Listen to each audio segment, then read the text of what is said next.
एक बार मैं और मेरा दोस्त कहीं आउटिंग की प्लानिंग कर रहे थे। ठंड का सीज़न था तो हमने प्लान किया कि हम शिमला जाएंगे। और हमारे उसी दोस्त का एक रिश्तेदार, उसका एक रिज़ॉर्ट हुआ करता था। तो हमने उससे पूछा कि क्या उसका रिज़ॉर्ट अभी है तो हम वहाँ ठहर सकते हैं या नहीं। इसका जवाब देते हुए उसने कहा कि हम उस रिज़ॉर्ट में ना ही ठहरे तो ही बेहतर होगा। हमने उससे पूछा कि आखिर ऐसी क्या बात हो गई। इसका जवाब देते हुए उसने मुझे उसके रिज़ॉर्ट के सामने वाले कॉलेज के बारे में बताया। और उस कॉलेज के बारे में बताते हुए उसने हमें एक कहानी सुनाई। शिमला के ठंड भरे पहाड़ों के बीच एक पुराना मशहूर कॉलेज था, सेंट पॉल्स कॉलेज। ये कॉलेज अपनी खूबसूरत आर्किटेक्चर और अनएंडिंग मिस्ट के लिए फेमस था। लेकिन एक और चीज़ के लिए फेमस था, एक छुपी हुई कहानी जो रात के अंधेरे में सबकी रातों की नींद उड़ा के रख देती थी। मेरे दोस्त ने मुझे बताया कि लोग कहते थे कि सेंट पॉल्स कॉलेज के एक पुराने हॉस्टल के एक कमरे में एक लड़की की आत्मा बसती है। उसका नाम था मालिनी। मालिनी एक ब्राइट और चीयरफुल लड़की थी, लेकिन उसके कुछ साल पहले एक कोल्ड विंटर नाइट में उसकी हॉस्टल के टेरेस से गिरकर मौत हो गई। कहानियों के मुताबिक उसकी मौत या तो एक्सीडेंट थी या फिर सुसाइड, लेकिन कुछ लोग कहते हैं कि उसे किसी ने धक्का दिया था। अब सच क्या है ये तो किसी को भी नहीं पता। तब से उस हॉस्टल के रूम नंबर 309 को लॉक करके रखा गया था। स्टूडेंट्स और स्टाफ भी उस रूम के पास जाने से डरता था। कॉलेज के वार्डन कहते थे कि मालिनी का दुख उस जगह में अब भी जिंदा है। उसकी आवाज़ रात के वक्त सुनाई देती है, कभी हंसने की तो कभी रोने की। एक नए सेमेस्टर की शुरुआत हुई थी और नए स्टूडेंट्स कॉलेज में आए थे। और उन स्टूडेंट्स में से एक था राघव, जो एक फियरलेस और एडवेंचरस स्टूडेंट था। उसके कॉलेज के सीनियर्स उसे रैगिंग में रूम नंबर 309 के अंदर जाने का डर देते हैं। राघव, जो किसी भी चैलेंज को एक्सेप्ट करने के लिए रेडी था, बिना कुछ सोचे समझे मान गया। उस रात उसने अपने दोस्तों के साथ मिलकर प्लान बनाया। राघव ने अपने दोस्तों से कहा, अरे इट्स जस्ट अ रूम यार, आत्मा वात्मा कुछ नहीं होता है।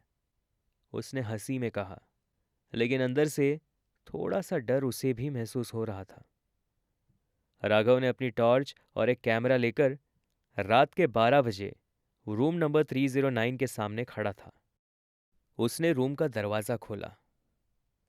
अंदर से एक ठंडी हवा का झोंका आया। रूम पूरा अंधेरा और खामोशी से भरा हुआ था। उसके दोस्तों ने दरवाजे के बाहर से उसका वीडियो रिकॉर्ड करना शुरू किया।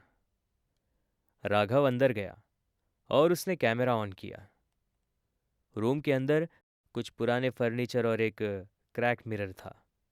जैसे ही उसने अंदर कदम रखा, उसे महसूस हुआ कि कोई उसे देख रहा है। उसने हंसते हुए कहा, मालिनी, अगर तुम यहाँ हो तो कुछ तो साइन दो। और तभी एक अजीब सी चीख रूम में गूंज उठी। उसका कैमरा ऑफ हो गया और टॉर्च का लाइट भी फ्लिकर करने लगा। राघव ने पीछे मुड़कर देखा, लेकिन कोई नहीं था। लेकिन उसे महसूस हुआ कि एक हल्का सा साया उसके पीछे से निकला और मिरर में घुस गया। राघव के चेहरे पर पसीना था, लेकिन उसने हिम्मत बनाए रखी। उसने मिरर के पास जाकर देखने की कोशिश की। मिरर के अंदर उसका रिफ्लेक्शन नहीं था, बल्कि एक औरत का रिफ्लेक्शन था, मालिनी का। उसका चेहरा पेल था, आंखें आंखों के अंदर घूर रही थी। एक कान के पास हल्की आवाज में किसी ने कहा, चले जाओ यहां से। राघव की टॉर्च पतली हो गई और उसने सीधा दरवाजे के पास भागना शुरू किया। रूम के बाहर खड़े दोस्तों ने राघव को हंसते हंसते अंदर भेजा था, लेकिन जब उसने डोर खोला तो अंदर से राघव चिल्लाते हुए बाहर निकला, उसने मुझे देखा, मालिनी सच में है। वो दोस्त पहले तो हंसे, लेकिन जब उन्होंने राघव का कैमरा चेक किया तो एक अजीब रिकॉर्डिंग थी। एक लड़की की रोती हुई आवाज़ और एक ब्लरी चेहरा, सबकी हालत खराब हो गई। अगली सुबह जब वार्डन के पास गए और सच्चाई के बारे में पूछा, तभी वार्डन ने बताया कि मालिनी की मौत एक एक्सीडेंट नहीं थी। वो एक प्रैंक था जो कुछ सीनियर्स ने उसके साथ किया था। वो प्रैंक आउट ऑफ कंट्रोल हो गया और मालिनी की डेथ हो गई। और तभी से मालिनी की आत्मा जस्टिस के लिए भटक रही थी। राघव और उसके दोस्तों ने डिसाइड किया कि वो मालिनी की स्टोरी सबके सामने लाएंगे और उसे इंसाफ दिलाएंगे। उन्होंने कॉलेज अथॉरिटीज़ और पुराने विटनेसेस को इन्वॉल्व करके ट्रुथ रिवील किया। जिन्होंने वो प्रैंक किया था उन्हें गिल्टी डिक्लेयर किया गया और मालिनी की मेमोरी के लिए एक छोटा मेमोरियल बनाया गया। उस रात के बाद रूम नंबर 309 से कोई चीख या साया कभी दिखाई नहीं दिया। ऐसा लगता था जैसे मालिनी की आत्मा को अब शांति मिल गई हो। पर कहानी यहीं ख़त्म नहीं होती।